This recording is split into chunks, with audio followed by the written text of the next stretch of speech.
Being carried on iHeartRadio as one of thousands of podcasts they make available. Now the big question is, how do we navigate this clutter? The answer is you. Go to iHeartRadio.com, then to their podcast section, and search for Alex Bennett's Ramble. Once you've found it, make it a favorite. If enough of you do it, we could make that 15-year-old girl with her makeup tips step aside for the new king of podcasting. Okay, who am I kidding? She's about 2 million subscribers ahead of us, but it will help to put us on the map. The Ramble and iHeartRadio. Proof that Alex isn't good enough to be on one of their radio stations, but they are desperate enough to feature the Alex Bennett's Ramble podcast. A match made in broadcasting heaven. The Ramble from Gabnet. Talk like iHeart and you have never heard before.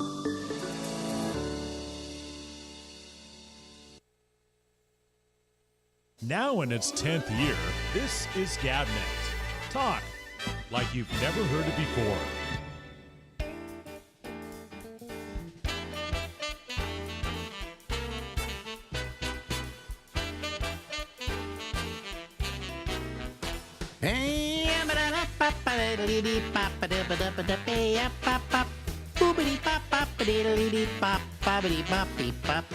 Hey everybody, live from Harlem in New York City. It's me, Alex, and this is The Ramble. A little something different tonight. Yes, we're starting off with my video. Hello. See how beautiful I am? Okay, fine. Very good. You know, I give ugly a new a new definition. Anyway, where are we? Oh, yes, okay. Reason we're starting off differently tonight is today was designated as a day of mourning, and it was a day of mourning for one of the great human beings in America. His name was Jimmy Carter. He liked to be called Jimmy. In fact, when he was inaugurated, they used the name Jimmy rather than James because he liked people to call him Jimmy because he was a regular guy. And there's been a lot of nice things said about him, but I think the best thing to be said about him is he set the standard for the way that every other person who holds the office of president should act. And quite frankly, nobody's ever lived up to him. Clinton tried, but Clinton had the Monica Lewinsky thing going on. And then you had Bush, and he had all kinds of problems. And then you had Obama. He came the closest to having the kind of decency that Carter had. But Carter was a very religious man, and he believed that he had to live his life in an exemplary way. And he did continually for 100 years. And while he was president, he was okay. He was special in that, for instance, he would carry his own luggage onto Air Force One. That was a part of the thing that made him significant. And also, when appearing somewhere, he didn't want them to play Hail to the Chief. He was a very simple man, and he had simple values, and he believed he was a very God-fearing man. And I've got to say that while I am not a religious person, I have to say that he certainly lived up to what he believed, okay? He was maybe the most decent president we've ever had in the Oval Office, and the most decent ex-president we've ever had who wasn't in the Oval Office, but still went out trying to strive for peace.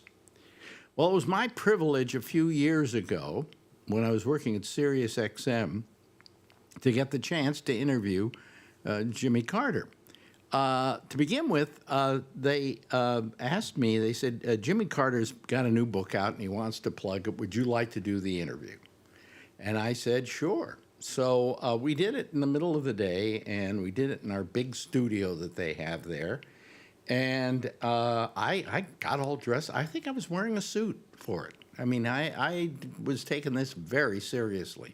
I had interviewed him once before when I was at Live 105 in San Francisco, but that was by telephone. And as it was on my birthday, and he wished me a happy birthday. And it was a very nice conversation, but I never had the chance to meet the man in person. Well, I had that chance at Live 105, at Sirius XM.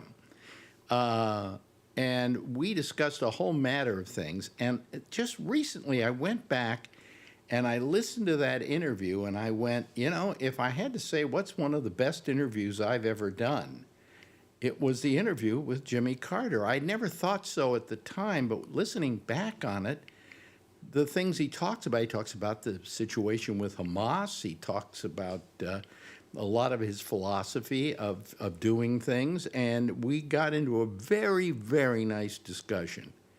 What I learned in that maybe 17 minutes that we spent together was that here was a terrific human being, a person that I could admire and that I could love for his ability to be a decent human being and to continue to try and be a decent human being. They say he wasn't easy to deal with, that he could be very opinionated and he wanted his way and he wanted to do things his way. But when it came to morality, there was nobody more decent than Jimmy Carter. So what I thought I'd do tonight, because this is a day of remembrance and it's a day of honoring him, I figured I'd play that interview. That interview is available, by the way, on the GabNet website over on the side. It's been there for about a week, but, not a lot of people go over to GabNet to look at stuff or to run some of the audio from there or whatever. So I figured what I'd do tonight is I would run that interview so that those people who didn't have an opportunity to hear it could hear it, because I think it's a very good interview. And you just get the feeling of the decency of the man. And I'm very happy to present it here. So, ladies and gentlemen, if you don't mind, let's do it. Let's do this interview. By the way, it begins with us talking before we started recording. But I left that in here because it's kind of gets a little personal and stuff like that. So you will hear us kind of just mumbling to each other, and then we get going with the interview. So here it is. That interview, I don't know how many years ago I did it. It had to be more than 10 because I haven't been at Sirius for 10 years. But I think it's more like almost 10, 15 years maybe ago with Jimmy Carter, ladies and gentlemen. Move a little closer to the microphone. Yeah, I just want to be this close because I like to be a little more intimate when interviewing somebody. That sounds like a good idea. So they're sending you everywhere, aren't they? This is a big book tour. I'll be on Today's show this afternoon. The Daily Show. Yeah. And then Larry King tonight and so forth. Yeah. This is the most important right here. Oh yeah. So Sirius still hasn't taken over XM, right? No, the FCC is taking forever. All right. Can you do anything? But it's No. all set. Huh? It's all set to be done. Well, I mean, When you it get the should be approval. done. I think so too. It's not a problem with, us being a monopoly. We can, No. how can you be a monopoly when you don't Radio. really own anything to begin with? I know. And there's 1,000 radio stations. Yeah, yeah. Okay, are we ready to go, everybody? Huh? What? Wait a minute, let me put on the earphones. Put on headphones. If you want to. Well, I'm not going to wear them. What? Oh, talk closer into the mic. They want you into the microphone. How's that? Closer. That close enough? Wow. That's good? All right. I'm ready to go. Okay. This is a great pleasure. I've never, ever, in a studio, interviewed a president of the United States. Well, I'm delighted. It's the first time I've met you too. So we talked on the radio Yeah. before at a distance. Yeah. In fact, one year, you actually wished me a happy birthday. It was my birthday that day. My producer told you that, and you wished me a happy birthday. And I said, I finally got my tax money's worth. A president has wished me a happy birthday. All right. I want to talk about the book in a Fine. while, but first, there's a lot of other stuff people want to really? talk to you about. You've been, to begin with, let me start off by saying I'm Jewish. All right. Secondly, let me say I agree with you 100%. All right. I like you already. Well, I have always felt this way. Yeah. As an American Jew, I did not want my lot cast in with a political entity. And so if Israel makes a mistake, am I supposed to sit there and go, I'm a Jew, I have to stand up for them? Many do. Many feel that way. Yeah, and Which I is think okay. it's I don't know if it's okay. I think it's a knee-jerk reflex. Yeah, it is. But recently, like for instance, you went to the Mideast and you met with Hamas and made everybody mad. And yet somebody needs to talk to these people. Well, we got what we wanted from Hamas. They agreed to a lot of very important things. First of all, they agreed to propose a ceasefire just for Gaza, whereas before they were demanding Gaza plus the West Bank. So they made that proposal. Yeah. Unfortunately, Israel turned the proposal down, which could have stopped the rockets going into Sderot and could have brought peace. We also asked them to let it be clear that they accepted Mahmoud Abbas or Abu Mazen to speak for all the Palestinians, and if he reaches any kind of an agreement with Prime Minister Olmert, even though Hamas disagrees, that Hamas will accept it, provided it's put to the Palestinian people in a referendum. Yeah. So that's a very good thing. And we also met with the parents of Shalit, the corporal that was been captured, and ahead of time, and I called him when I got back, but they didn't know if he was alive or dead. So they assured me he was okay, and they promised to let him send them a letter, which they've already done. And they also promised that they would, as soon as the exchange of prisoners starts, they will transfer Shalit to Egypt, where his parents can visit him until the final exchange of prisoners is concerned. So we made a lot of progress with Hamas, and I think it was good that somebody would talk to him. Here's the amazing thing, though. Isn't it just a matter of talking to people that could solve a lot of the world's problems right now? Absolutely. And yet, when you go and do it, of course, our government gets very mad. Well, that's what I understand. And Israel goes crazy. But the Israeli people agreed. Yeah. As a matter of fact, there was a public opinion poll just among the Israeli Jews, not counting the 20% who are Arabs, a week before I got there, and 64%, almost two-thirds, said they believe that Israel ought to be talking directly to Hamas. Because the Israeli people know that in January of 2006, Hamas won the election fair and square to have a majority in the parliament and to form a government. And then the United States and Israel declared that they were terrorists. They couldn't form a government, so they destroyed the unity government of the Palestinians. So now Palestine is divided between Gaza and the West Bank. There's no way that Israel can ever have peace unless the Palestinians come back together. How resistant would you say the Israeli government is? I mean, could they give a little bit like that they're not giving? The Israeli government almost has to reach the lowest common denominator in that the government is comprised of a group of parties, as you know. And some of those parties insist that Israel would rather have Palestinian land than to have peace. And Israel has to go along with it. The government has to go along with it. As a matter of fact, the leader of the Shas party, which is a religious party for peace, and they don't want to give up land, he's the deputy prime minister of Israel. And he met with me at his own request. And he told me that regardless of the decision of the Israeli government, that he wanted to meet personally with the Shas leaders to try to help expedite the release of Corporal Shalit. So while I was with the Hamas leaders, I got them to agree to let him come to Egypt and negotiate indirectly with Hamas leaders through the Egyptians. And Egypt is serving as an intermediary every day between the United States and Israel on one hand and Hamas on the other hand. So there are daily negotiations going on between Israel and Hamas, but through the Egyptians. Somebody said a while back that if you go through the history of presidents and their last year in office, in that last year, they always went to the Mideast and tried to make peace. I started the first day I was in office. Yeah, but I think Clinton did it in his last year. He waited till last year. Bush has been trying it in his last year. Exactly. I hope the next president of the United States will start the first month of the first year. And maybe they can get it done. He or she is in office and make some progress. Yeah. But you have managed to accomplish things, you know. I mean, I know you've heard this a lot of times. Not enough.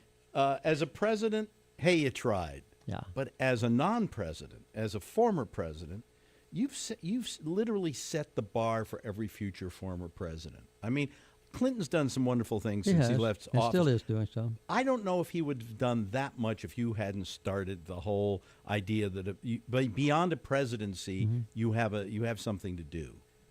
Well, there were 38 presidents before me, some who died in office, some who died shortly after office, but none of them had ever decided to use the prestige and influence of the White House, to do things for people in need. So what we've done at the Carter Center now for the last 25 years is to address the most isolated and neglected and poverty-stricken and suffering people on earth and try to bring them a better life. So, and that's what my wife and I do full time. What was the worst thing about being president? I mean, the one thing you hated doing, the one thing that just... I think having the tedious negotiation with the Congress on everything that you knew was best for the country, but you had to get a majority of votes in both houses of the Congress, and sometimes that was very tedious and sometimes didn't work. As a matter of fact, we only put to the Congress some very controversial things, like the Panama Canal treaties and the Mideast peace process and so forth, normalized relations with China. Yeah. But we had a very good batting average, about equal to what John Kennedy did or Lyndon Johnson did. Yeah. But that dealing with the Congress on the minutia of government was inevitable. I'm not complaining about it, but it was the most tedious and less enjoyable than other things. In other words, you got up in the morning and went, I have to deal with these guys again. Exactly. What was most joyful part of it? I think the executive decisions that I could make. Yeah. As you know, the Congress gives the president a lot of authority. One of the things, for instance, was that in 1978, I decided to normalize diplomatic relations with China, which we hadn't had for 35 years. And so the Constitution of the United States gives the president sole authority about what government in the world we recognize and what government we do not recognize. Really? Yeah, the Congress has nothing to say about it. So although President Nixon went to China in 1972 and negotiated with the leaders there, and they declared that there was only one China, they didn't say which one. So for 6 more years, the one China was Taiwan. So when I became president, I decided that it should be the People's Republic of China, so I could make that decision And those myself. were joyous moments for you. Yeah, well, they were, because I could Well, negotiate. obviously historic moments, too, because, I mean, look at today. I know it would be a different world. Yeah. It would be a different Western Pacific. And They also changed their politics or their skew on politics the minute they started to be recognized, too, didn't they? They did. I mean, what completely. they are today is because of that recognition. They might Exactly. still be... Now there's relative freedom of religion, there's freedom of movement. Yeah. It's a free enterprise system for the first time. As a matter of fact, what most people don't know is that the little villages in China, 650,000 of them, have completely honest and open democratic elections every 3 years. They choose their mayor and city council, so-called, and the Carter Center has been asked by the government of China to help monitor those elections. It's a very beautiful element of Well, what's funny, I was of talking freedom. to a guy the other day from Singapore who works for one of China's biggest banking organizations. And I said, it is just amazing to me that the communists became the greatest capitalists in the world. And I said, how is this working, this duplicity? And he said, there isn't communism there anymore. You know, they're the leaders, and they say we're a communist country, but they're turning their backs the other way. They're becoming capitalists just like we are. And there's a lot of democratic elements in the society now. Yeah. When I normalized relations with China, it was illegal Yeah. to own or distribute Bibles. It was illegal to worship as a Christian or as another believer. And they changed both of those things because I specifically asked them to do so. And now there's unlimited supplies of Bibles and the freedom of worship, not only in Christianity, but in other religions as well. I asked you this question once when I interviewed you a long time ago. And I always like to get your answer on this because it's an interesting one. I said that anybody who becomes president on that first day when they go in there and they sit them down in the office and they say, well, you're going to be our new president. Let's tell you the secrets. All right. And I asked you, was there anything that scared you? And you said a lot.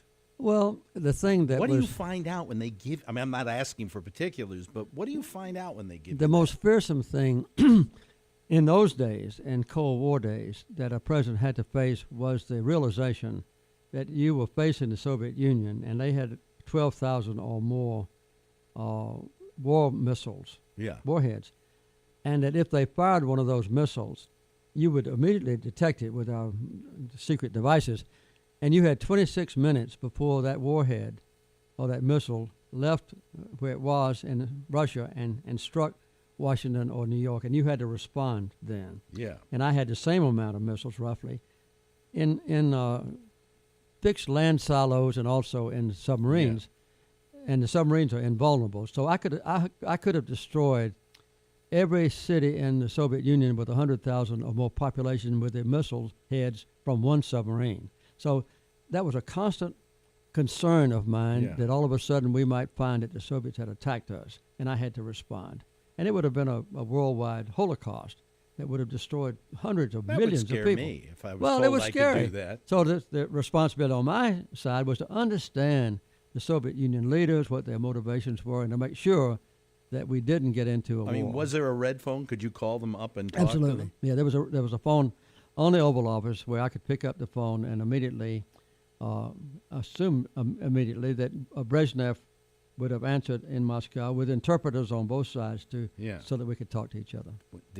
Was it casual conversation? I mean, was only it very formal? I only talked to him a couple of times, and it was not any emergencies, but we arranged just to test the system a couple of times. And then, of course, I met with Brezhnev as well. Yeah. You never called up to wish him happy birthday? Not really. Let's talk about the book. All right. The book is about your mother. That's what I was hoping. And I think anybody who lived through your presidency remembers your mother. She was a colorful, wonderful, can I use the word character? Absolutely. She was a character. Yeah. And she started off being a character when I was a child because we lived in a completely racially segregated society in deep South Georgia. Mm-hmm. And we lived in a community out from Plains, Georgia. I didn't have any white neighbors. All of my playmates and everything were black. Mother was a registered nurse and almost a doctor for our neighbors. There were probably 200 black people that lived in the circle around our home within a 5-mile circle. And Mother was the doctor for all of them. You might say a free doctor. Mm-hmm. So she just completely ignored any of the restraints on white people in dealing with black people. And the African Americans were our friends. In fact, I wrote a book called Hour Before Daylight, and in the end of it, I tried to think of the 5 people who helped shape my life, most of all, except in addition to my mom and daddy. And of those 5 people, 3 of them were black people. Mm-hmm. And so my life was shaped by them. So Mother just ignored any sort of restraints on her in dealing with other people. And later, when she was 70 years old, she was in India in the Peace Corps, still helping poor people who happened to be dark-skinned in that remote area. And she was also at the first Dodger game with Jackie Robinson. My mom and daddy, every year during what we call lay-by time, when you quit cultivating your crop and it's not harvest time yet, they would take a 2-week vacation. And every year, without exception, they went to a different Major League Baseball city. St. Louis, Detroit, Chicago, Boston, New York, Philadelphia, and so forth. And they would stay the full 2 weeks there just watching baseball games. And back in those days, the teams didn't travel as much as they did now that they have airplanes. And there were no such thing as night games then. Yeah. So they would be immersed in that particular town that would have the baseball game. So she happened to be present when Jackie Robinson, who was from Cairo, Georgia, not too far from where I live now, when he played his first game for Branch Rickey. So she adopted the Dodgers as her team then. I want to ask you one last question before you go, and I guess it has to be asked, but go ahead. I don't want you to have to endorse anybody. What do you think of what's going on now with the Democratic Party? I think it's perfectly all right. I'm relaxed about it. Yeah. You know, these are 2 formidable candidates. They're just about equal in popularity. They'll both be life-changing for America if and when they are elected. Mm-hmm. And I don't feel concerned about it. I think after June the 3rd, when we have our last primary, there'll be a fairly clear identity of the winner. And then, in my opinion, the superdelegates, including me, will go along basically with the way that the American Democrats have. Oh, you're one of those super delegates. Huh? Yes, I'm a former president. You're part of that. You get it automatically. Yeah. And I'm glad you mentioned my mother's book. It's a good Mother's Day present. Well, I mean, it also, and there's a wonderful picture on the cover of you. Well, that's true. That's one of the most loving pictures. That was taken right after I won the presidency when my mama was congratulating me. I think she was proud of you. There's no, and vice versa. And might I add that we as Americans have been proud of you. Thank you. You've done an exemplary job of being a former president. All right. President Jimmy Carter, ladies and gentlemen, the book is called A Remarkable Mother. Thank you. I've enjoyed being with you. Thank you.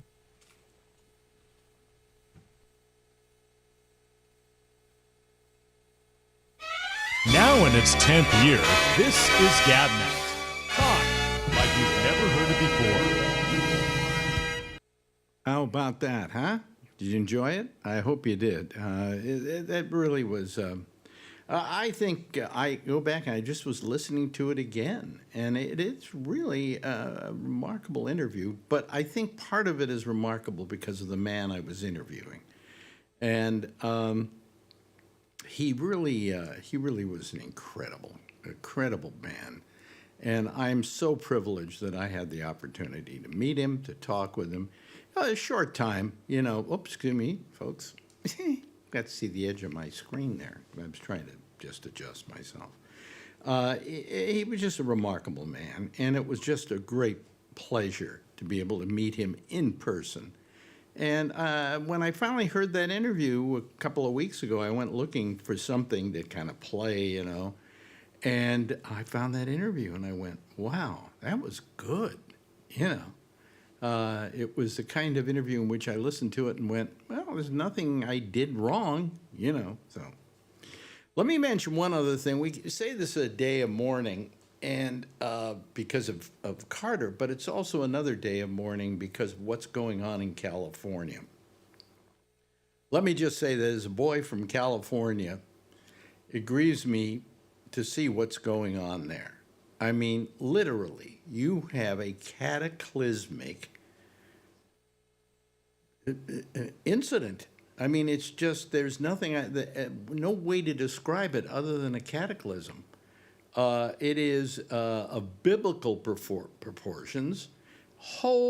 Literally whole parts of the state literally burned to the ground.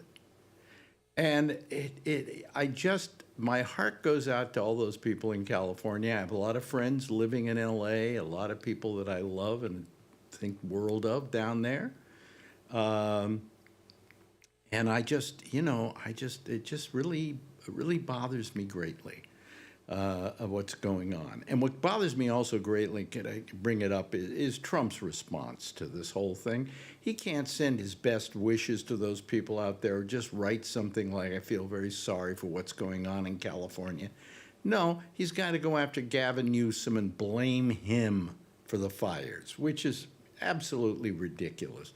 He even claims that the reason they don't have water is because he didn't sign a water bill years ago. And the fact is that water bill never existed. And it's a complete lie fabricated by Trump, a man who you can't believe. And yet we have, what we call it, at least 50% of America believing every word he says. But I just, this is not a time for us to sit around and try and make political hay while the fires burn. What you do is you send your best wishes and you say, as a future president, I'm going to be president in a couple of weeks, please let's do something to make sure these kind of things don't happen. But until we accept that global warming exists, this is going to keep going on. All right?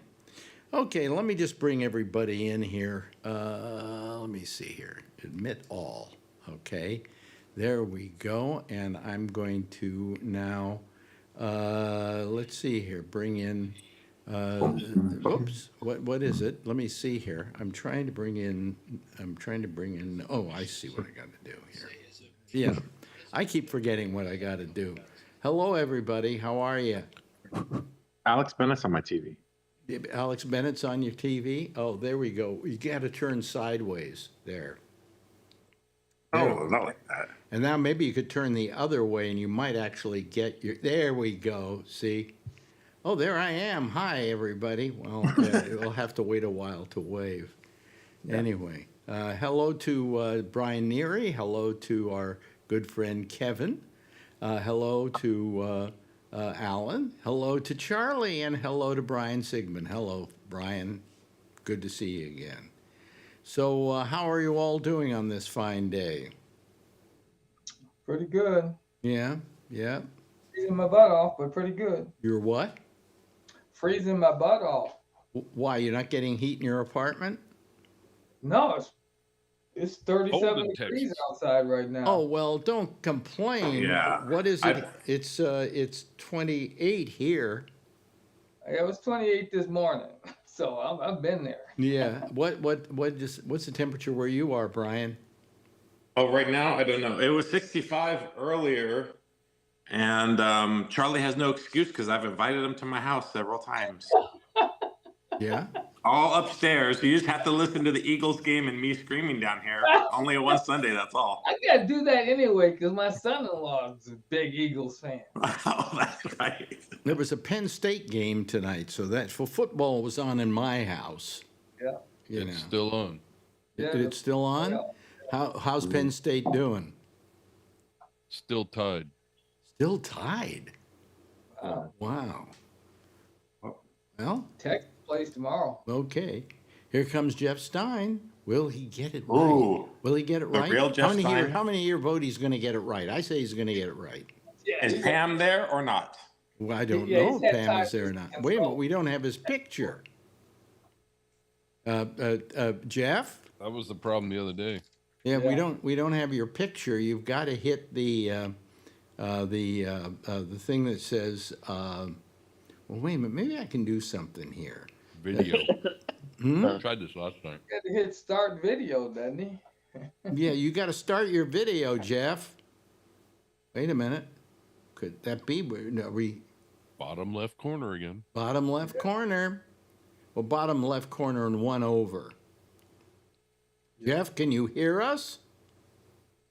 Yes, I'm with him too. Yeah, Pam. But Oh, he has a Pam, new Pam, turn on his computer. video. Turn on I his know, video. I know, but he has a new computer, so Oh, we're trying to that's see. great. Oh, that's what happened. Yeah.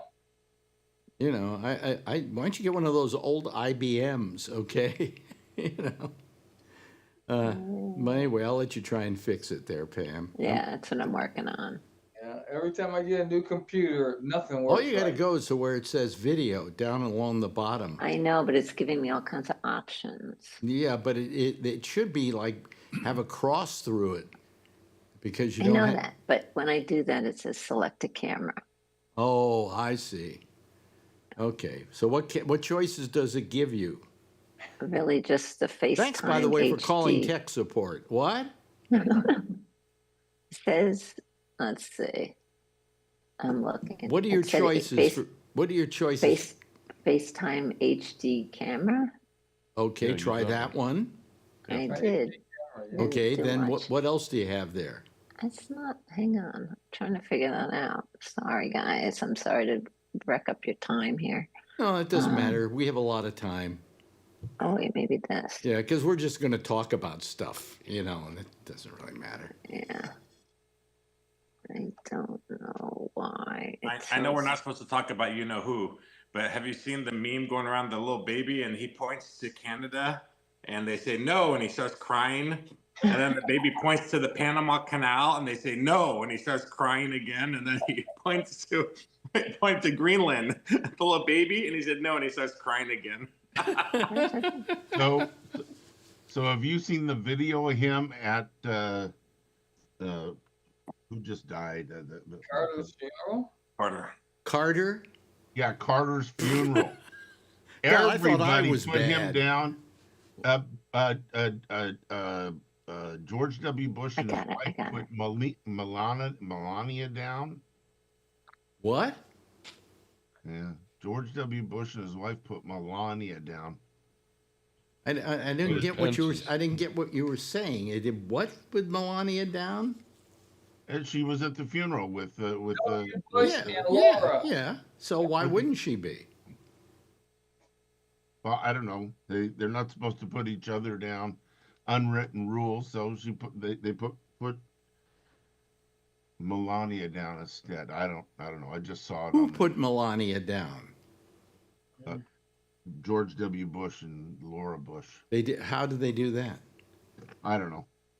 Oh, I just saw a caption of it. He's getting philitis. No, he's getting No, it philitis. actually Yeah, didn't come Alan's from getting philitis. yeah. He No, did- it actually didn't come from A Phil. video, but I haven't I had know. time to look at it, so I don't know what the deal was. Hmm. Yeah, I had a He choice. shook get up hands and with tell Pence, her and finish Pence's watching wife it. ignored him. Yeah. There you go. Pence's wife ignored who? Trump? Trump, Yeah. yeah. Yeah. Pence shook his hand. Yeah.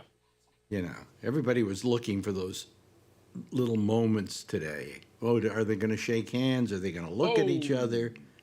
What are they going to do? You know, and it was horrible. You know, it was pretty. There we go. We've got our people. Yes. Yay. Thanks, Pam, for saving the day. Thanks, Pam. Yeah. Anyway, so How'd you do that? Penn State's going to lose. who's going to lose? Penn State's going to lose. Oh, they so. are. Thank you. Okay. All right. Wait a minute, Jeff. You got to change jackets. But anyway, they had a what were they doing? When I watched it, it looked like Obama was talking with Trump. I don't know what he was talking about. He was pointing to the program or something and saying, "Yeah, this is the funeral." I don't know what that. He was about. reading it to him. He doesn't know how to read. Yeah, right. And then they started the whole service. And did you notice Trump had a hard time staying awake? Mm-hmm. You know, every time he goes to something like this, it's like the kid, little kid, you know, the 7-year-old kid that gets dragged to a funeral who finds it entirely boring. It's probably because Trump's diaper was full. Okay, I didn't know he wore a diaper. I, Well, somebody actually, said it on the news the other day, so I don't know either. He probably wouldn't admit it if he did. I don't know. Did you see what I did on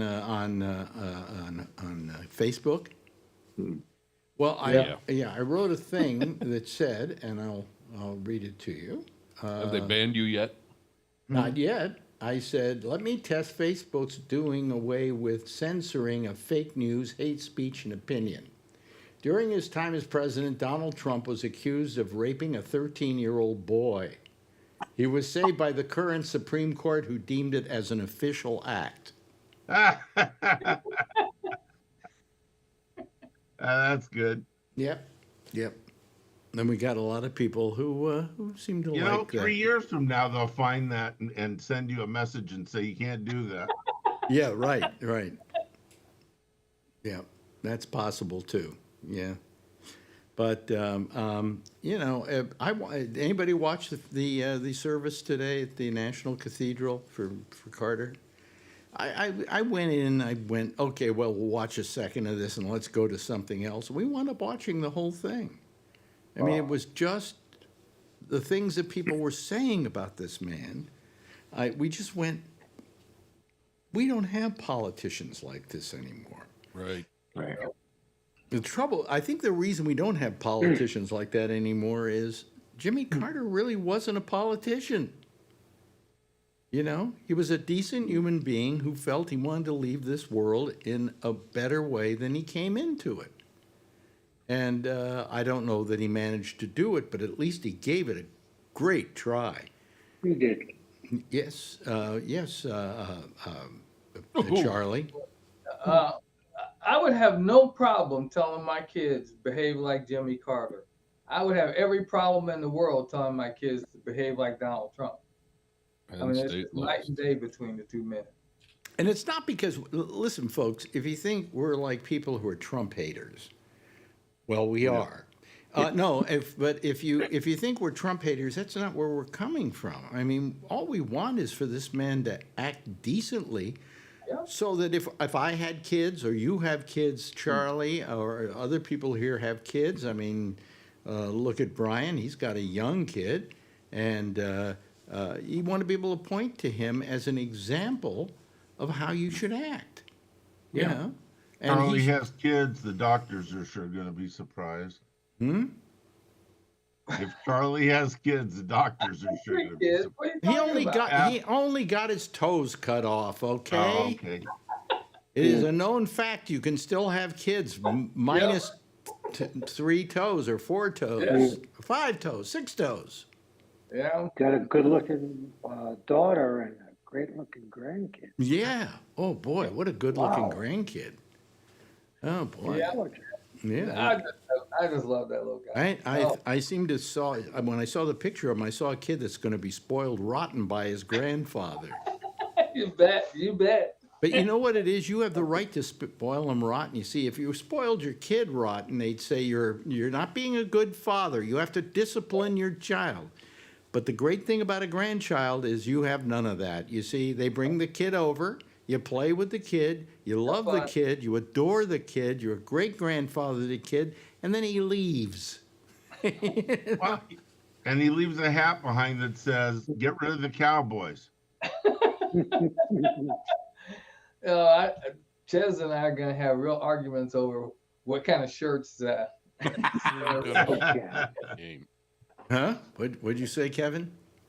I said the game is barely over, and they've already put out shirts for the championship of the Rose Bowl.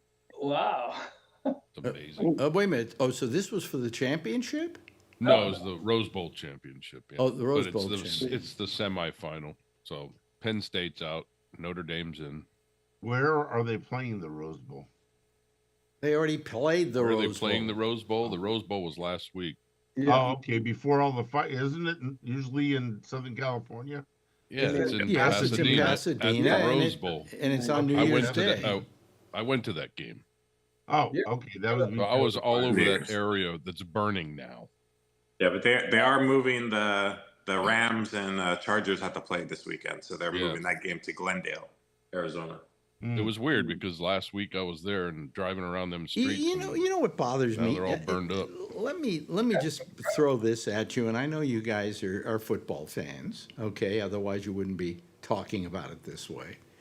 But it bothers me a little bit that the fires are happening, and so they've got to find another place to play the game, rather than say we're not going to play the game till the fires are over with in honor of the people who have lost stuff in the fires. Does that make sense? No, it doesn't. No. Because that could go on for months. Yeah, I'm remember not a COVID? football Remember, fan, and that doesn't make sense to me either. remember COVID? COVID, they just tried to get sports going no matter what, so people could still bet. Well, that's the reason why they do it. Yeah. That's the reason why they want to have these people out there playing this football game, is so they can bet on it.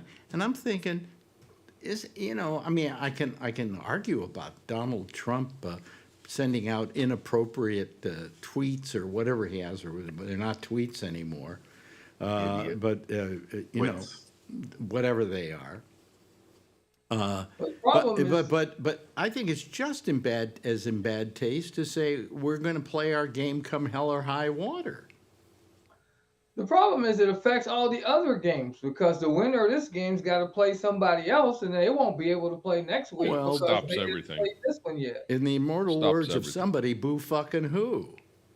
Well, I mean, when they did the thing when the thing happened in New Orleans, right? First thing they were concerned about is how many people are dead, and the second thing they were most concerned about is what happens to the football game. Well, we got a lot of people in there visiting, a lot of people spending money. They yeah, got people there. spend thousands of dollars to go to New Orleans. I would to watch say the spending kind of got curbed the minute the car drove down the street. Sure. For 15 minutes. Sure, but those people that were going to the game and now have to buy another, Yeah, buy another hotel room, or rent their car for another day or two, or all that stuff. And I get what you're saying, but it would disrupt everything. It's not just one game that's disrupted. It's the whole. It dominoes to every other game, and it pushes the whole thing back. And then you got people that haven't played Well, then when figure they it should out. be playing, and then they're rusty, and then people get hurt because they didn't play, and it's like it's just a domino effect. Well, then figure it out. Am I being an old fart with this thing? Yeah. You're an old fart. I'm sorry. Next subject. Let's try something else. When we had fires here in the Bay Area from the earthquake, did they cancel your show for a couple weeks? No. No. In fact, You went on the air anyhow. I'm trying to remember whether we went on the air or not. They did cancel the sports Because and believe me, if anybody was affected by those earthquakes, it was me. I was living in the marina, and it got decimated. Yeah. your business requires, your business is part of the reporting of that, so they don't stop. Well, that. I think my instinct. They did stop the baseball season for a week. Yeah, And that was World Series. Yeah. Yeah. My instinct was that I think my instinct was that we should be doing a show, that it's important that we be on the air to talk Right. about this and to calm people down and everything like that, you know. And that's why the football games are going on. I'm not a No, it's a fan little of different. football, but I agree with Brian and Charlie and and Kevin that I think the game ought to go on. By the way, have you noticed how tiny Jeff is? Wow. Yeah. It's a new computer. Oh, there he is. Okay. Oh, there he is. He wasn't that Maybe- small. Jeff. Yeah. He wanted to know. He wanted us to know that he didn't shave. But today. then don't give me all this stuff about how sad we are for the people in Southern California when you're going to go play your football game somewhere else. You know? Why can't you do both? Yeah, why would I don't understand. Give it a week. I've donated money to help them out. Give it a week and then go somewhere else. I understand that it's probably pretty difficult to play a football game right now in Los Angeles because of all the smoke and all of that, you know, and because of all the various problems that exist. I understand that, but why don't you wait a week and then say, hey, we're going to go do this in, I don't know, Merced or wherever they're going to do it, you know. But you know what I don't like is you have those stupid reporters, like you always said, Alex. You know, these stupid reporters running up and down the streets while everything's on fire, and they're reporting, and the mayor and everybody saying, Just like the everybody hurricanes. stay away Just from like the this area." hurricanes. Yep. Yeah. My friend. It's so my friend hot said here. this, I'm having a hard time breathing. It's so hot here. I don't know. Get the fuck out. Yeah, they showed. My friend said they showed people trying to get their horses out, and these reporters are just sitting there and telling what's going on, and they're like, you know, they're like, why don't you guys put down the cameras and go help these guys get their horse out of there to get them in a safe area, you know? Well, you know something. If I were at MSNBC or one of those places that was covering this, and somebody came back with footage of somebody crying, I'd say we're not running it. Why? Well, because we're not going to take advantage of people during this. Right. But instead, if they start crying, man, they zoom right in, you know, and get every tear coming out of their eyes. And, you know, that's not right to do to people. Biden flew out there one day. Today. Didn't want to get in the way. He flew out today. He flew out today. No, he flew out. Oh, okay, whatever. I heard on the news that he flew out a couple days ago. No, whatever. he flew out today. No, he was at the funeral today. Today he was at the funeral. Yes, yesterday he was out there. Right. So he flew out, saw what he needed to see, and said he wanted to get out of the way of the emergency. Absolutely. Has Trump gone out there? No. Trump's afraid of one of those ambers hitting his hair and blowing up. Yeah. Yeah, from all the Aquanet. All the hairspray, aqua spray. Yeah, really. Oh yeah. Yeah. You think he spends that much on hairspray? Yeah, but you know, I mean, yeah, he was out there yesterday. You're right, Alan. Gee, Alan was right. Alan's right. Hold on, let me write this down. Hold Write on. it down. Keep score. We can't drink. Oh well. Yes, Jeff. I'm curious about what's happening in New York City with the potential president. There's no might fires. Get arrested.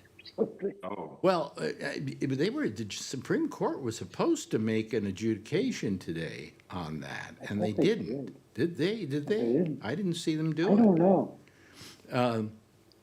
Because the point is that they probably, I bet they decide not to listen to According to NBC News, just popped up about 15 minutes ago, the appeals court allows special counsel's report about Trump's election interference to be released to the public. Good. Yeah. Good. But we It's still not- I are mean, waiting for the Supreme how's Court it to gonna say hurt Trump? whether he can be, what do you call it, sentenced in New York City. And That's the gonna thing happen is tomorrow, isn't it? well, I think that the Supreme Court is going to say basically that they're not going to take it because it's nothing that the Supreme Court really has to do with. You know, this is a case in which was a local matter in which he was charged with something which happened before he was president. So it doesn't come under that immunity thing at all. That's what the appeals court said. And that's what I think the Supreme Court probably won't say that. They just won't take the appeal. You think they'll redact part of it? No, they're not going to do anything. I think they'll just say, hey, we're not going We're not going to, because you go to the court and you say, here, I have a complaint. Are you going to adjudicate this? And then they go, yeah, okay, let's hear it. All right. But on the other hand, they maybe won't hear it. Okay. And say, let's not hear it. And I think that's probably what's going to happen. Hello, Tom. How are you? Hey, so the Supreme Court did rule. Well, they did. Yes, 5-4 to not to let the sentencing go through. When was that? Was that earlier today? This afternoon. Really? Afternoon, my time. Because I kept waiting for my watch to tell me, and it never did. So I'm Well, lost. I heard on the radio. Really? They're going to sentence him, or they're not going to sentence him? No, they have to. They are going to sentence. The Supreme Court is allowing the sentencing to continue. Yeah. And their argument, as was the state Supreme Court, was if he wants to appeal, he can do it after he's sentenced. Well, no, he did. He did appeal the verdict to the appeals court, the appellate court here in New York. Yeah. And the verdict. This is the punishment. And they sent it right back to the trial judge. They just said we're not going to adjudicate this. Now there is one other appeals court. There's the appellate court. That's right. We had one on that. And then our landlord went to the appeals court. It's two different things. And the appeals court said no. So all the local courts have said no to him. And he went to the Supreme Court. And the Supreme Court, I guess, if you say that's true, then it's true, said no, you have to, So tomorrow's the day he's supposed to be sentenced. Yep. And tomorrow he'll be sentenced. And the scary thing about this is it was a 5-4 decision. Mm-hmm. One of the people that supported him to delay the sentence was Samuel Alito. Yep. Samuel Alito, according to CNN, or they busted, he finally admitted it. He got a call from Trump yesterday before the lawyers went in. They talked on the phone. They talked on the phone. Yeah. Huh. He blew it for himself. He didn't recuse himself. He still voted on the case. Wow. Yeah. What crooked politics we got in this country. Well, politics has always been somewhat crooked. Yep. It's just right now. It's just forget it. There's nothing left of. They don't even hide it. Well, that's what was nice. I listened to your Jimmy Carter interview. Was it last night or the night before? Mm-hmm. And it was different. Definitely different. You could tell it was 30 years ago. Yeah. 20 years ago, whatever it was. Well, also, he was a decent guy. Yeah. And that came across more than anything else. I hadn't heard that interview since I had done it. And when I went When did you do it? I don't know when we did it. It was while I was... Well, it was around the time the book was out. So that was, 80... Didn't he write a bunch of books, though? Oh, yeah. Was it one about his mom? No, it wasn't 80-something, because I didn't go to work to Sirius XM until 2004, I think. Oh, it sounded like W was president when he was talking. Yeah, it was one of the Bushes, I think. Yeah. It was around an election, too. So. Yeah. I think it was before the 2008 election. In any event, it's an old interview, but it's timeless in a lot of ways. Sure. Because it says here's what a president should be, or a human being should be. Forget about president. Yeah. His morality was without a question. Human being be a president? Oh, what are you talking about? Well, it was used to be considered one of the requirements that you had to have a pulse, but I guess not anymore. No, you don't even need a birth certificate. That's right. What a thing to say about the orange turd. Well, that's the thing. The great thing about the funeral today, it was like, now let's see how many times we can rub it into Trump that Jimmy Carter was a better, more decent human being than he'll ever be. Listen, the only thing that bothered Trump today is they weren't talking about him. Yep. Yeah. That's true. I think he was squirming in his seat. Oh, yeah. Yeah. He did not want to be there, I'm sure. But you see, I don't think he has any guilt about anything. So I don't know if he's really squirming in his seat or not. You got to have a certain amount of, what's the word I'm looking for? A certain amount of decency to be able to squirm in your seat about that. Well, I would like to think he's squirming in his seat, especially when when they talk about, well, Jimmy Carter recognized that climate change is real, and he still worked to make U.S. a independent energy producer. And well, just remember this: Donald Trump was a spoiled brat who then, in later life, got raised by a horrible human being named Roy Cohn, who taught him the 3 Roy Cohn lessons. One of which was never admit you're wrong. Yep. There were 2 others. I can't remember what they were, but they fit right in to what he's doing right now. It's never admit you're wrong. It's never admit that you lost, or something like that, and or something similar to that. And I can't remember what the other one was, but all 3 of them are inherent in Trump's thinking. And so between that and being raised as a spoiled child, who never had any kind of relationship with the rest of the world, I mean, he went to a military academy, so he didn't go to school with the other kids, Yeah, if you watch that documentary on Roy Cohn and him, you can see everything in him right now. Yeah. Everything. Yeah, and I've told you over and over again that I was in a debate with Roy Cohn on a radio show here in New York, sitting next to him, looking eye to eye with him. And when I looked in his eyes, a chill went down my back. Wasn't he a Jewish mobster? He was mob associated, yeah, right, absolutely. Right. But you looked into his eyes, and his pupils were black. And I walked away saying to myself, I know that I'm never going to see the devil if I'm lucky. But man, I saw him today. It was the worst human being I've ever met in my life. I've met some terrible human beings in my life, including myself. So anyway, yeah. But Roy Cohn was a piece of work, just an absolute piece of work. But Roger Stone followed in his footsteps too. Yep. Yes, absolutely. He was coached by Cohn, wasn't he? Yep. Yeah. Do you know what? Him and Trump. Yeah. Which president does Stone have on his back, tattooed on his back? Is it? Huh? Tricky Dick. Is it Nixon? Yeah. Yeah. Yeah.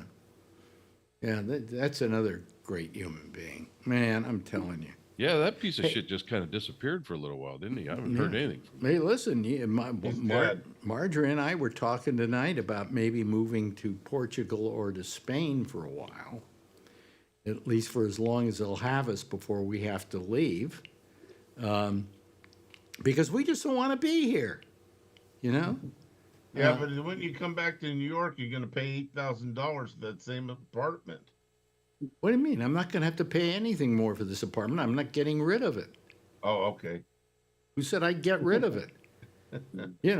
I mean, one of us or the other is going to die first, okay? It may be within weeks of each other. It may be years apart, okay? But whoever survives is not giving up this apartment. Right. And we might move to Spain and live there all the time, but we're keeping this apartment. The rent gets paid every month. You think I'm giving up a $500 a month apartment in Manhattan? You're nuts. Hell no. If it were $550, maybe I would. By the way, let me mention something. I mentioned this, I think, last night. I got a thing in the mail from my insurance company, which is it goes through ARP, and it's United Health, right? And we were paying, when we started out, we were paying $320 a month. This is now, 3 years later that we've been paying for this supplemental? They're now raising it to $390. Not for both of us, per person. They got to make money. It's less than $100 a person. No. What's less than $100 a person? Not. Didn't you just say $220 and then $290? No, I said 320 and or 320, and now it's going up to 390. Each. Right, still less than 100. Each. No, it's 390 each. Oh, each you. Oh. I mean, and what, still was too much when we started. Yeah. And I think about, how do people take care of their health insurance? They go out and they get this stupid thing they've got. What is it? Advantage? Yeah. And the Advantage programs are terrible. Not mine. They take care of me. Well, no, because you're with Kaiser. It's all different deal. Yeah. What do you have, Tom? What kind of insurance do you have? Well, I have, I do home care work, and we have insurance, health insurance through what's called Alameda Alliance. Mm-hmm. So I'm using that as my secondary to my Medicare. And how much does that cost you? $54 a month. $54 but a month. I have to work a minimum of 80 hours each month. So as long as I'm working 80 hours a month, then I'm eligible to. And do they take care of all the 20% that isn't taken care of by Medicare? They take care of the whole thing. Okay, And so it's kind of like dental and vision. Yeah. We don't even get dental and vision with this thing. I think about people who can't afford it. I mean, they can't afford to do what I do. Certainly, I don't think. We have the money to pay it's almost what is it? $800 a month. About $800 a month for the two of us. I mean, we can afford it, but I'd rather not pay it. And I was thinking about, I mentioned last night, we were mentioning about, Trump saying that he wants to annex Canada as a territory or whatever, make it the 51st state. And I mentioned that, now if that happens, they won't have health insurance. I mean, you go up to Canada, it's all taken care of, it's no problem. They have better health care than we do. Remember Michael Moore, that one movie he did, they kept seeing the buses going up to Canada and getting medication and stuff. Well, that's what some people do. Yeah. I told you about the movie that Kiefer Sutherland made, the healthcare movie, where they were actually interviewing people in Canada, asking them about their healthcare, and everybody loves it. And there's this myth about the long lines and people having to go to the U.S. It's there might be some waiting for elective surgeries, but if you really need care, you get it. And one of the things about the movie was that the person who created Canada's healthcare system was a guy named Tommy Douglas. Mm-hmm. He was a socialist Mennonite minister, and he was Donald Sutherland's father-in-law. Mm-hmm. Well, because Donald Sutherland was a Canadian.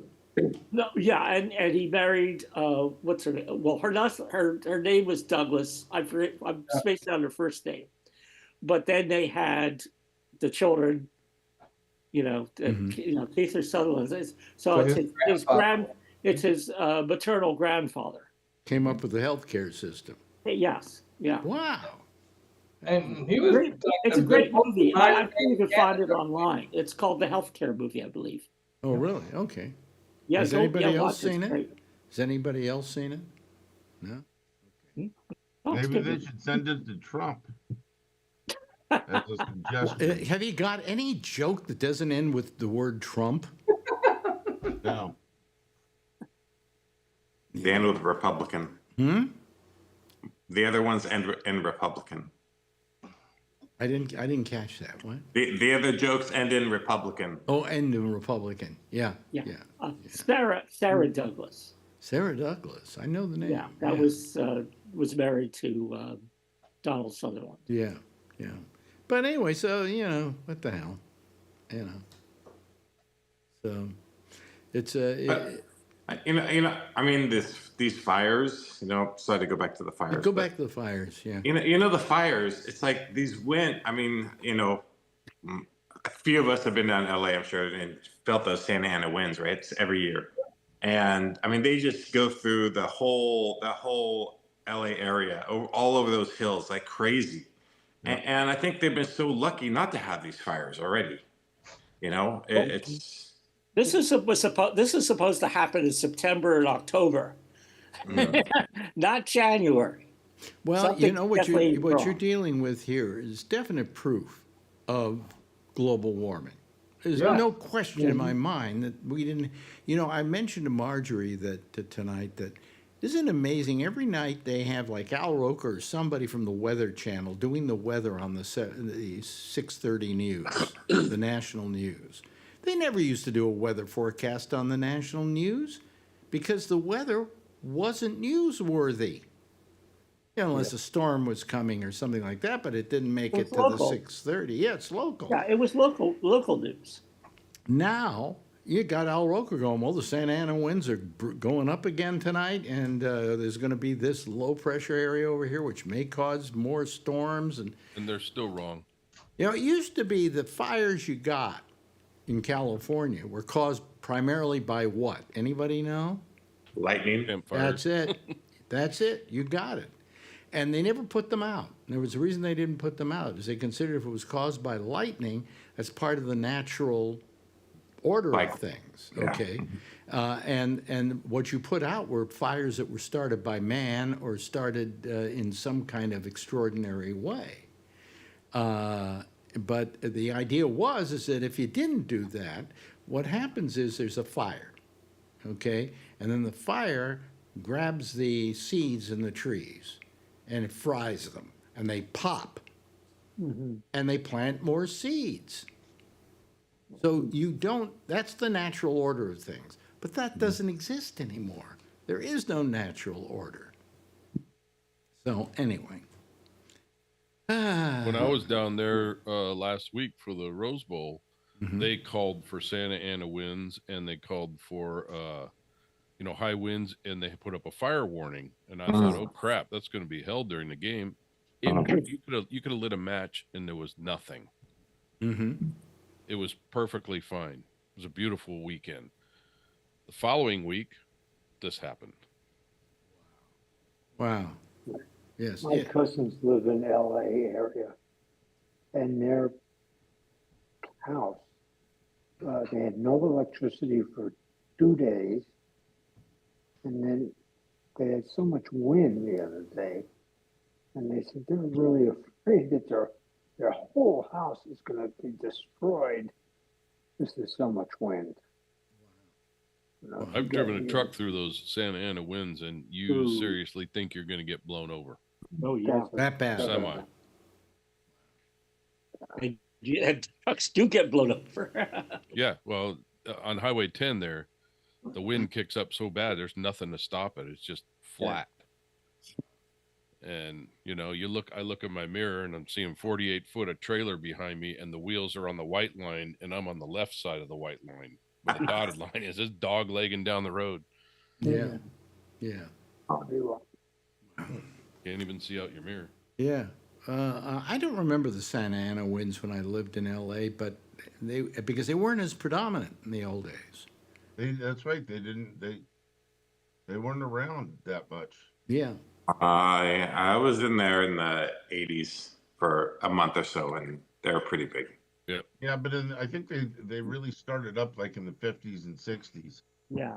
In the 60s, we definitely had them, but they were not as regular. I mean, I remember like the first. Plus, they didn't report them as much. I mean, it was like, it was just another windy day. Did we ever hear about that many wildfires in Southern California either? I don't think we did. I think there were some, but not like this. Just lately, yeah. I mean, Southern California got fires and Northern California got earthquakes. You know, and that was pretty much the two things you thought about. You know, but I don't think earthquakes are caused by global warming, so you need not worry about them increasing. But I don't know. With sea level rise, might be putting pressure on the faults. Faults. Could be, could be. It might be a connection. Yeah. But anyway, and by the way, Trump has a new name for Gavin Newsom. Have you seen this one? Yeah, scum. New scum. New scum. So stupid. Gavin New scum. Okay. Yeah. Is that new scum or new cum? New scum, rather. I think that was the thing from The Daily Show last night. You know. Yeah. So anyway, what else is happening in the news? Anything of note? Because, I think, Alex, I don't know if this is really big national news, but locally, Barbara Lee, my former congressperson, is already for mayor of Oakland. Oh, really? Yeah. Yeah, she announced yesterday. Really? Yeah. Okay. Yeah. Yeah. And she'll probably win. And she'll probably win. It looks like. I mean, I don't hear of any other serious candidates, because you know what happened. We actually recalled Oakland.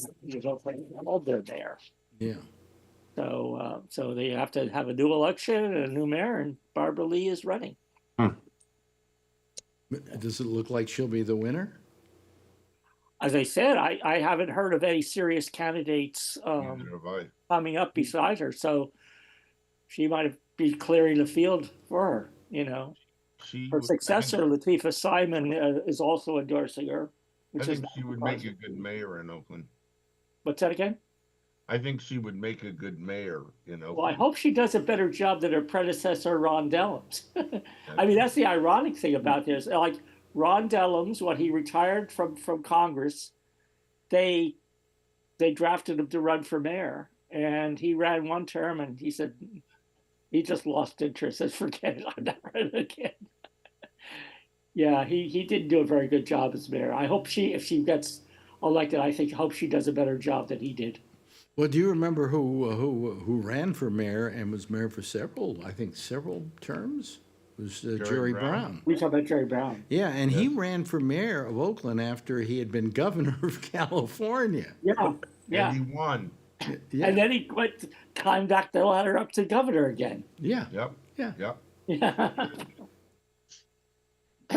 And he was pretty good too. He was fine governor. You know. Oh no, I mean for Oakland, I thought he did a really good job in Oakland.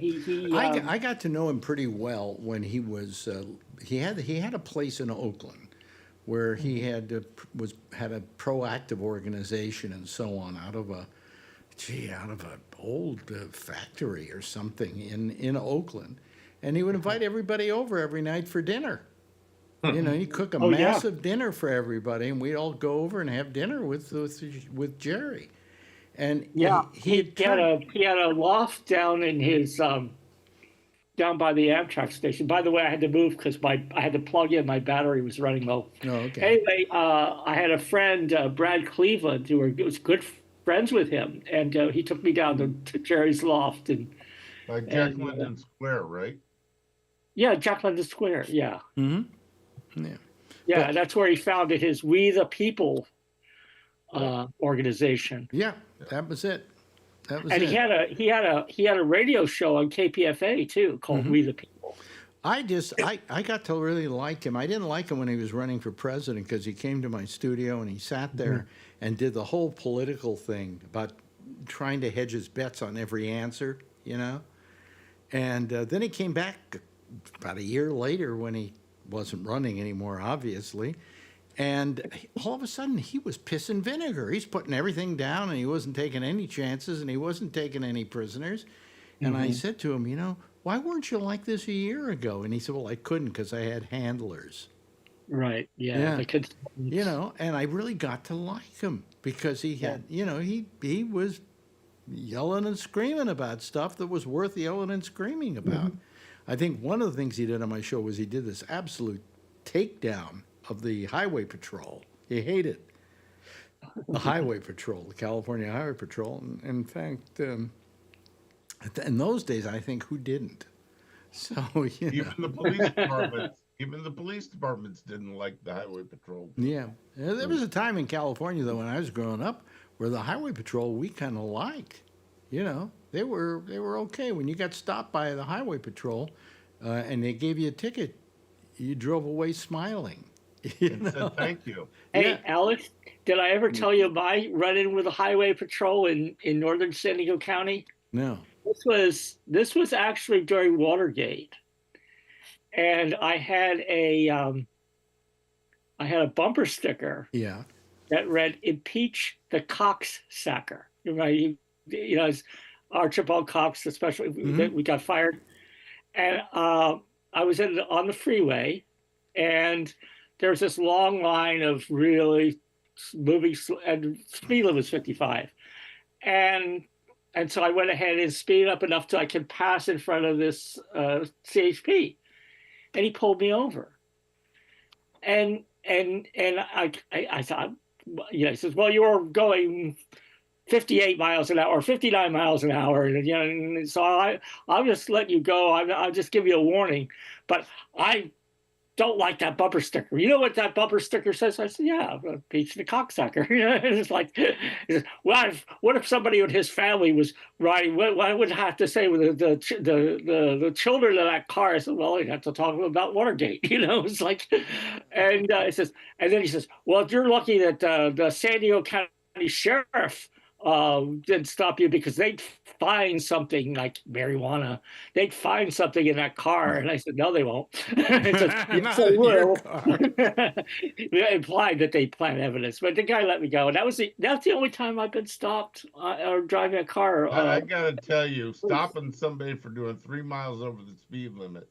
Oh, he was just the guy really didn't like your bumper sticker. He did not like my bumper sticker. Because I've drove a patrol car. And people had to, unless they were in a school zone or something like that, they had to be doing at least 10 miles an hour over the speed limit for me to stop them. So. Well, I was driving down Highway 1, coming back from somebody's place, I can't remember, upstate. And all of a sudden, the red lights go on, and I get pulled over by a cop, a highway patrol. Was it a cop or a highway patrol guy? One or the other, I can't remember. And I get pulled over, and he comes and he says, you know, you were doing so much, and you know, I was over the speed limit. And I said, gee, I'm sorry. And he said, then he looked at me, he says, you're Alex Bennett, aren't you? You pay double. No. Oh. He said, well, you know, I really love your show, so I'm not going to give you a ticket. There you go. And I went, finally. There was something about my job that was worth it. You know? And I think the trouble is he's probably the only cop that liked your show, because cops typically are Republicans and they're conservative. So. You know, well, he liked my show. He thought he listened to it every morning, you know. But I went, wow, you know, finally I got away with something, you know, because I was on the radio. And in a way, I felt bad about it, because I kind of wanted to say to him, don't give me the ticket. Please give me the ticket. You know, just because I'm on the radio doesn't mean that you can give me an advantage over somebody else. And then I thought about it, and because I was driving as fast as I was, the ticket would have cost me several $100s. So I changed my mind. You know. Funny how that happens. Yeah. But you know, it's you know, what's happening down there is just horrible, and it's terrible. And the fact that Trump would do anything else but just say, I feel sorry for everybody, you know, and we hope things get better and blah, blah, blah. No, he had to turn it into a political moment. And that's so wrong, you know, that's so wrong. But, you know, this is the beginning of it. You know, this isn't the end of it. And what he's going to try and do in the next 4 years, you don't think he's going to try and get Greenland? And you don't think he's going to try and turn Canada into a 51st state? And you don't think he's going to try? I'm sure he's going to invade the Panama Canal. Hey, day one, he's supposed to end the wars. Yeah. And start his new ones. Yes. For Greenland. Well, how's he going to stop the war in Ukraine? Is he going to give Ukraine up to Putin? Yep. Because that's the only way it's going to happen. Yep. Yep. And, you know, and that will be a terrible day for the people in Ukraine, you know. But basically saying he's going to do the same thing when he does Greenland. Well, but, you know, who's going to give him resistance? The Puffins? Right. Well, they get a vote up there, don't they? Yeah, I think there are more Puffins in Greenland than there are people. Absolutely. I bet you're right. I think isn't that the place they used to send people who they didn't want to have around places, you know? Because it's not America, I think you're thinking of Australia. Well, that's where they sent the prisoners. but Greenland really doesn't have much going for it, does it? I mean, I know Iceland's a beautiful place. In fact, I could never figure out why Greenland was called Greenland when it's got a lot of ice, and Iceland, which has much less ice, is called Iceland. I never could figure that out. We went over this last night. Huh? We went over this last night. I know, but I can't figure it out. It doesn't make sense to me. What? Why is it called a hot water heater when it's a cold water heater? It's got to sound like Seinfeld. You know, why is it called a driveway? Why it's a very good point. I call it parkway. Yeah. Yeah, he's driving a parkway. Isn't it part of Denmark? It is. It's owned by Denmark. Right. Their money is the Denmark money. The Danish krone. Thank you. The point is that I think that the people in Greenland would really like to get rid of Denmark as their overseers, because they don't really care about them that much and they don't treat them that well. And, you know, it's always been a contentious relationship. But I don't think they want to be part of the United States. No. And have you seen how large Greenland is? Huge. If you put it in the United States, what, would it take up a third of the United States, maybe more? Really? Yeah. Maybe 2/3. Yeah, maybe. Well, I mean, if you add Greenland and then you add all of Canada, which, by the way, goes up to the Arctic, okay? Yes. Yeah, we said that last night. What? Right. I mean, but we will say it again. It's a whole bunch of nothing. You know? So what's it? Add Mexico and... well, and you mean, the Gulf of America, you mean? You're going to give us back to Mexico. He's going to give us back to Mexico. See, that's a trade. Oh, I see. Yeah. Well, it's ridiculous. It's all ridiculous, and I'm glad you guys are going to have to deal with them, because we're not going to be here. We're going to go somewhere. We just. Actually, Greenland's a little bit larger than Alaska. Is it a little larger than Alaska? Yeah, a lot of that is a projection effect because you're working on a sphere and trying to project it on a flat surface, so it looks bigger. Oh, okay. All right. Greenland's not flat? It looks flat on my map. Greenland's about the size of Alaska. Yeah, but your stupid map says Gulf of Mexico, okay? Right. Just remember that. Well, so I used up all the material from last night, did I just now? Yes. Yeah. Thanks, Tom, for pointing that shows out. I've run out of stuff to talk about tonight, but we only have about 45 seconds before I start playing the theme. Yes, well, Jeff. I was just going to say, my kid, who's 33 years old, he doesn't think the world is going to supply. It's going to continue to work. It's going to blow up or something. Well, I mean, he's very negative about if it isn't climate problems, it's going to be a lot of other problems that are going to be our undoing, and it's sad to even think about it. You know, the world will be here; it's just the people will be gone. Oh, listen, this planet will survive anything. If this planet doesn't want us, another ice age will come. It will core off a sheath off the Earth, along with us with it. And then that's going to be that's going to be all there is to it, you know? So, anyway, hey, listen, guys, great talking to you. By the way, how's Adrian? Adrian will be a guest star tonight, tomorrow night. Oh, good. Oh, good. Good. She'll make faces and stuff like that?